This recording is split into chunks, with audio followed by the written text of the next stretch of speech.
Hello everyone. Again, a brief introduction. I am Nandita Sugandhi. I'll be taking you through a series of sessions. Today's topic that we have is effective presentation skills. I'm sharing my screen. I hope this becomes visible. So, again, as I said, today the topic is introduction to basic presentation skills.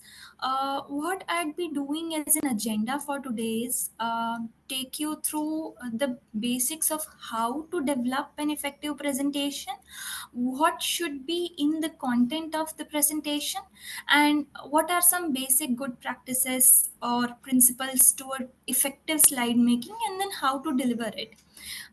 These would be on the agenda for today. So let's start off. Now, there are two parts of any presentation if you wanted to understand. One is the material itself that you are presenting or projecting, like I am doing in front of you right now. And then, second is the delivery, what you are speaking. And both of them are equally important. Now, quality material with backed up data in your presentation or slide builds confidence of the audience into you, and at the same time, if you have a good rapport, you have a positive body language, if you're delivering effectively, it builds trust and positive attitude towards receiving the message that you are trying to deliver. It is being taken in the same spirit. So the first step would be for you to understand your audience, know who your target is, because depending on the demography, like for example, I know that mostly in this group we have young people who are trying to understand effective presentation skills so that they can either score a job or they can perform at their jobs better, or even some student probably who are trying to improve their presentation skills to be able to do better in their education.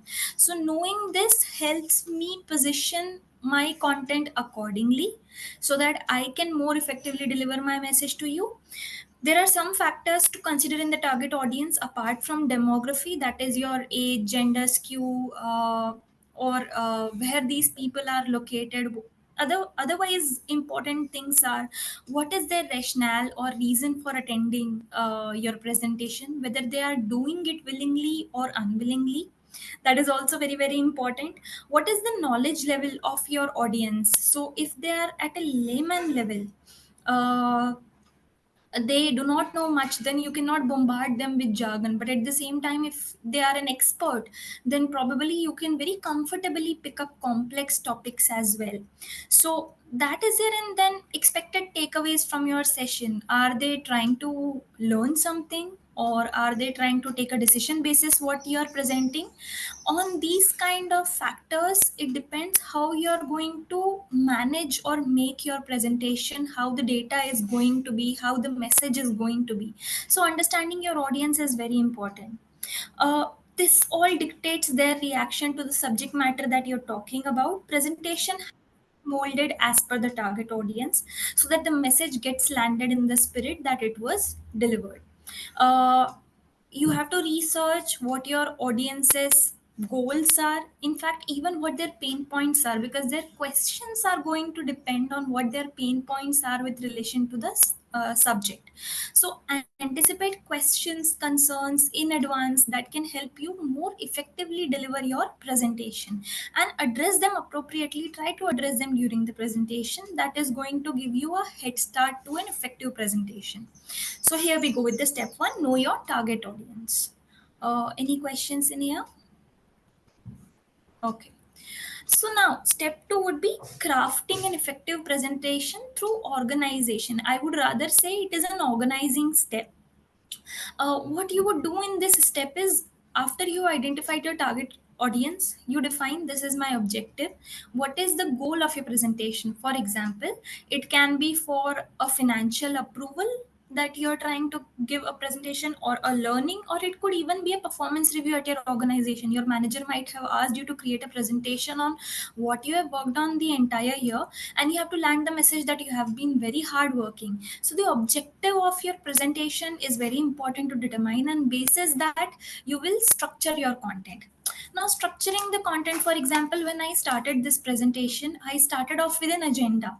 So I already had a structure in mind that I am going to talk in certain steps. I am going to talk about what a presentation is all about, then how to make an effective presentation, then how to have effective communication skills, and then how to handle Q&A. So there's a structure which is already in my mind. The way you approach your presentation could be have an agenda set, then you make sections of your presentation basis the agenda, then you can have subsections which can go to individual slides.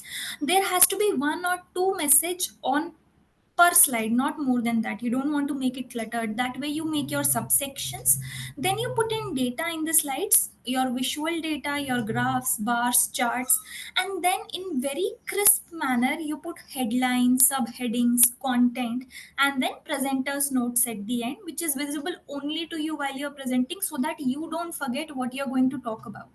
So this way you can do a structuring of your presentation. Then you can craft your slides which are visually compelling, which deliver the message that you want. Some good practices while forming your slide: your font size usually should be 16 to 18 or larger, so that when you're presenting, the audience can at least see and read what's there on the slide. It should have good grammar. It should not be grammatically lacking in any sense. You should use proper phrases or bullet points. Do not use entire paragraphs. Don't put entire verbose paragraphs in the presentation, otherwise it's not going to be effective in delivering message. You If you are using any publicly released data, then you have to do your citations, put the data source in there. You have to use those images or intellectual property which are publicly available, and if they are not publicly available and they are a private property, if you're using them, then you have to give due credits to them, and you have to priorly seek permission before presenting someone's intellectual property or images or data of any kind.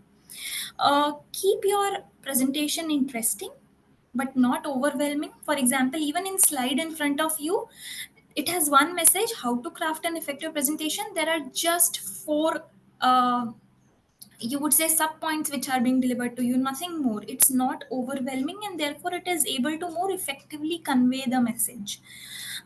Use section separators if you have to, like a blank slide which with in large bold text you can have uh, you can have what is this section all about. And then you can use appendices, you can use appendix very effectively if there is a lot of data. And usually this happens when you are at work and you have to create a presentation for work. You sometimes just put conclusion on the presentation or just one or two graphs, but there is a lot of data in the backup and you cannot put it on the slide. You can just put it in appendix, and you can always pull those slides up after the presentation in case if your management demands it. So keep your data backups ready, and if required, insert hyperlinks, objects wherever you have to. Insert your entire Excel sheets if you have to as an object. If you have to send the presentation to someone and you expect them to read it on their own and you are not going to read it for them, and there is a lot of data that is connected to that presentation, insert your data as an object and then send it. It is going to be so much more effectively and make your presentation that much more credible. And then once you have made your slides, the next step would be to write a script for practicing and refining. That's the fourth point. To ensure a smooth and confident delivery, you should know what you're going to talk about. Like right in front of me also, I have my script right there, because I also tend to write what am I going to deliver so that I don't circumvent about. Take also your frequently asked questions or anticipated questions that you're going to get from the audience. Write questions and answers on them, of them in Word file, and kind of practice it once so that you don't get nervous when there are Q&A sessions and you get asked any questions which you were not expecting. Keep it in a Word file. It's very easy to access, and at the same time you can just go through it during your presentation. Develop your soft skills for presenting. So practice makes you perfect in front of the mirror. Confidence is very, very important. uh, Adaptability is very important. Empathy and passion are important. I'll go through them one by one. Firstly, confidence comes through practice. You should, if you're feeling or if you're looking that you are not confident in what you're going to deliver, the audience is going to get distracted. At the same time, you have, just like the audience understands the speaker and the nerve of the speaker also understands the audience, and they have to adapt their style as per the audience. If the audience is looking bored, then probably you have to throw in a joke or two to probably wake the audience up from their stupor. Empathy is important so that you understand the needs, pains, and concerns of your audience. If they come up to you and ask you questions, say for example in today's Q&A session, someone comes and asks to me, Nandita, you have talked all about making presentation, but what about hard skills of making the presentation itself? And if I have to address it, I have to understand from where are these questions coming from, so that I can address them better. And which is what everyone needs to do. And then one important aspect which people usually miss is passion, enthusiasm. Smile often, have energy when you are speaking, modulate your voice, keep it interesting effectively. It's like having a conversation. Even a presentation is like having a conversation. It's not a one-way street. Your enthusiasm and excitement about the topic should reach the audience. They should not fall asleep. It should not be constantly speaking with no charm in it. So passion is very important. Once you have developed your soft skill for presentation, you have to effectively do the communication. And I would call it the communication pyramid. There are three tiers to it. The first, foremost, and the most important one is clarity. You have to organize your thoughts, jot down your thoughts, and speak concisely. Do not circumvent.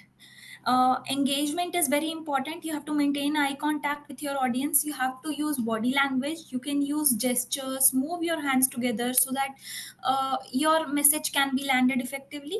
And then adaptability. Tailor your style to suit your audience's needs. If your audience needs a different language, switch the language by all means. As we say कि समय और मौका देख के बात करनी चाहिए, तो किस तरीके का समय है, you have to talk accordingly. Once that is done, a lot of people struggle with it, and if someone needs, we can address more in Q&A. But nervousness is a very common problem with people while presenting. Nervousness usually happens because the person is not confident in themselves. They don't feel confident because they're underprepared. So try to understand the reason on where the nervousness is coming from. Preparation is the antidote for it. I mean, expect the best, but be prepared for the worst. That's the best way to kill nervousness. Understand why you're feeling nervous, whether it is a fear of judgment, whether it is looking silly, whether you're unable to answer questions and you have a fear that you won't be able to answer the question, or there is an underpreparedness. So the way to go about it is practice, practice, practice. In fact, if you want, you can make some dummy audience. You can take help from your friends, family, your partner. Present in front of them, ask them to ask you questions, and just practice with them. Once you vocalize your presentation, you will be much more confident. And then adopt calming techniques. So one technique which really works for me is, because everyone gets nervous, I get nervous too, I use a grounding technique of five senses. uh, Basically, you have to first feel, just focus on one thing, and with each sense you try to count five things you can feel, four things you can hear, three things you can see, and so on and so forth. This really helps me calm down. For some people, visualization works. They try to imagine that they are in a place which is really calming and relaxing. They are near seaside and they can hear sea waves. Or some people use deep breathing. Whatever works for you, use some calming techniques. And even after that, if you're not calmed down, if you have excessive energy, um, then you have to convert that energy into passion and enthusiasm and deliver using that. Channeling your energy is another one of effective ways to reduce nervousness and just increase excitement within yourself and in your audience as well. And do tell me if these work out or not for you, and happy to address any questions at the end of the session regarding this. uh, the next step would be incorporating visual aids in your presentation. Now, visual aids can be of many types. They can be handouts. by all means. For example, you can make your slides, print slides, and give one handout to each of your audience if it's a small group and you have a lengthy presentation and you want them to retain a lot of data. Handouts are useful, or you can have PowerPoint presentation slides. You can use even AI to create nice slides. Even I have used AI today. Incorporate images, charts, infographics. It is universally accepted that instead of pure numbers, if you put data in terms of charts or infographics, you retain them longer in your memory, you understand the numbers and patterns better. So try to incorporate infographics and charts in your presentation. Ensure that your slides are complementary to what you are speaking in the presentation. It shouldn't be the case that I am speaking about visual aids right now, but on my slides I have how to make a PPT slide. That shouldn't be the case, so that the audience can correlate between what they are seeing and what they are hearing. There is no dissonance in their cognition. And images should not split, so images should be of good quality that brings in interest and that actually shows that you have put in efforts. The number of slides is also important. It shouldn't be so less that you have barely put any data in there. It shouldn't be so much that the audience gets overwhelmed by the sheer number of slides, like it's a 50 slide presentation or a 100 slide presentation. That's a complete no. It's a visual aid, treat it like a visual aid. And therefore don't put too much text, because textually, if someone sees a lot of text, they won't get any visual simulation. It's better to use as much graphics as possible. Brevity is key. Now, good practices for slide design, simple design principles. First thing is simplicity. Keep it simple, symmetric, clean. Keep your slides uncluttered. Use as much essential information only as much possible. Remove unnecessary stuff. Maximum you should have one or two major takeaways from the slide, not more, not too much information. Speak effectively instead.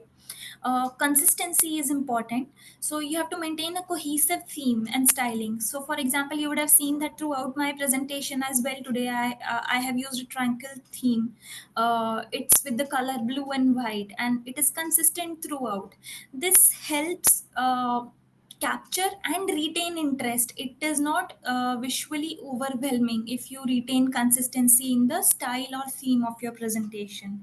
And that should reflect in your tables and charts as well. It shouldn't be that my theme is blue and then I'm having a random colored graph, and then uh, in one graph I have used green as a positive sign, whereas in another chart I'm using green as a negative sign. It shouldn't be the case. There has to be a consistency. Then comes the point of visual hierarchy. Visual hierarchy is nothing but prioritization or emphasizing particular points in a slide by use of positioning or by font size or the way the slide is being put up. So by different elements, for example, in the slide that is in front of you right now, you have at the very top heading, which is your slides design principles. Then you have four subheadings which are easily visible because they have an intermediate but emboldened font size. And then you have some text. So there is a visual hierarchy also, which is clearly available in this slide. And then you have contrast as well. So you can use contrasting colors, fonts, you can highlight something, you can embolden some word if you want to highlight it to create a visual interest and get the audience. Avoid too many photographs. If you're using so using appropriate visuals is important. When you're using images, avoid too many photographs. Instead, using icons and illustrations is more professional. For example, here also, I have used icons in this slide. Uh, you can use graphs for mathematical data or to convey a concept. That is how you can decide which content is more appropriate for which occasion. If the data is lot of mathematical data, use chart and graph. If it's a textual data, try to use icons or illustrations. If in case it's trying to tell a story and there are some photographs available and you're trying to tell something which has happened in past, then maybe using images is useful. So choose appropriate visual. It's very, very important. It impacts how your slides are being received.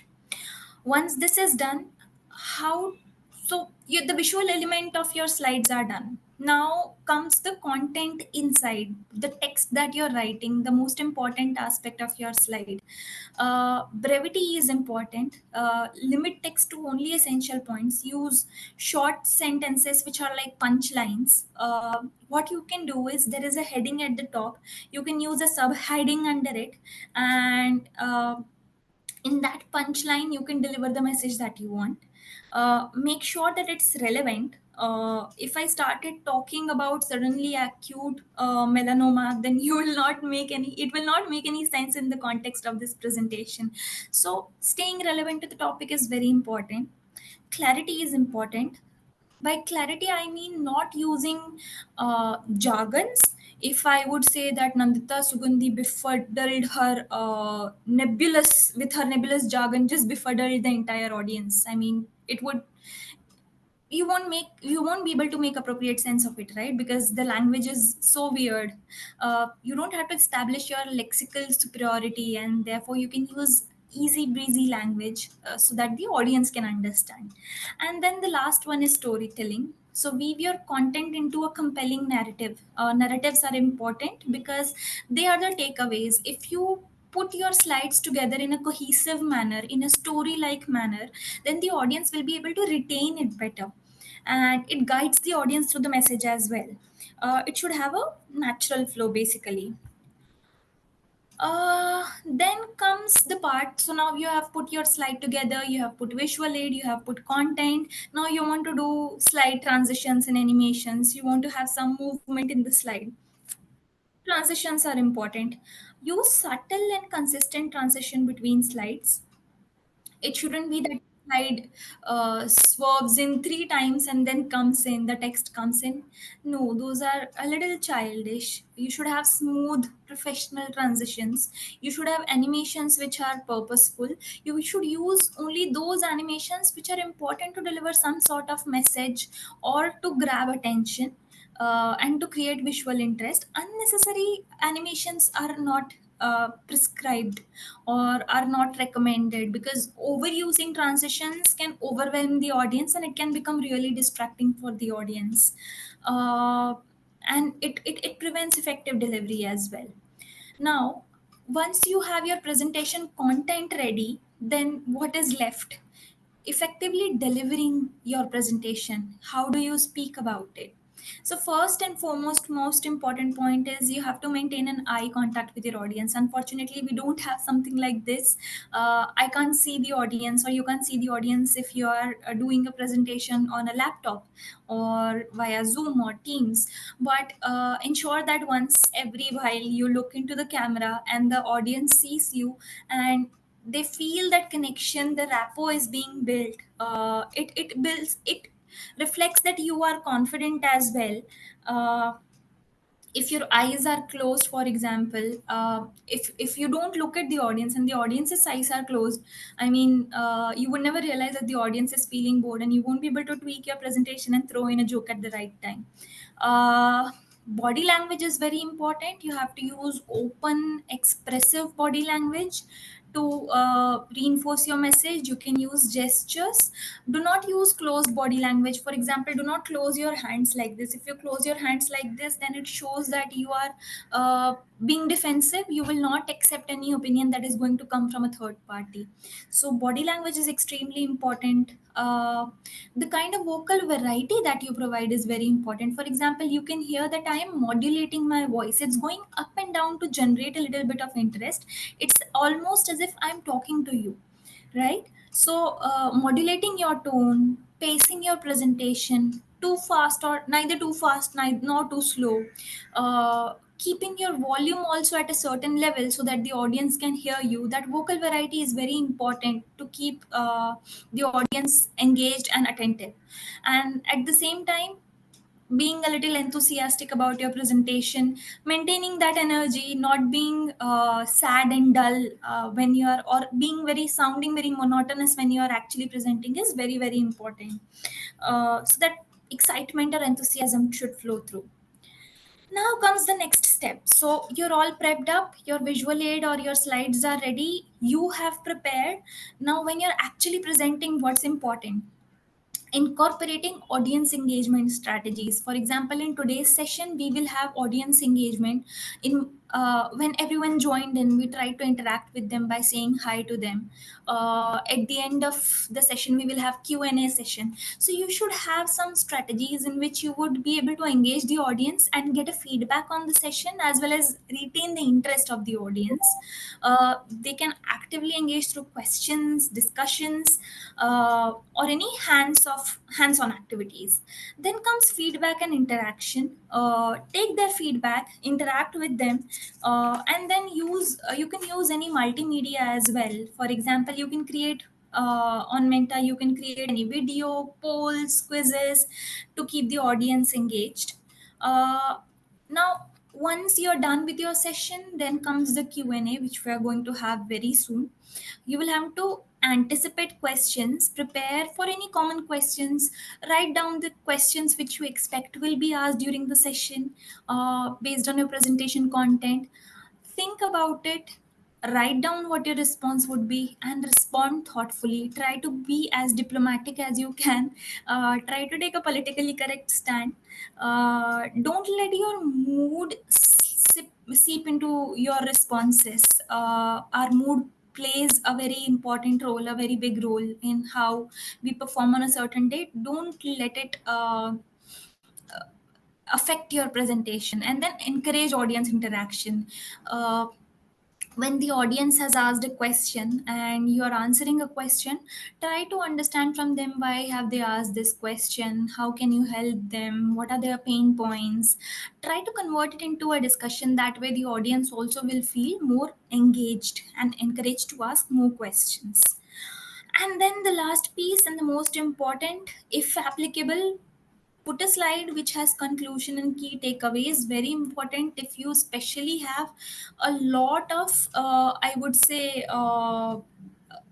if you have a lot of data oriented slides, then putting in conclusions, key takeaways, learnings, challenges faced, all of these are important sections to have.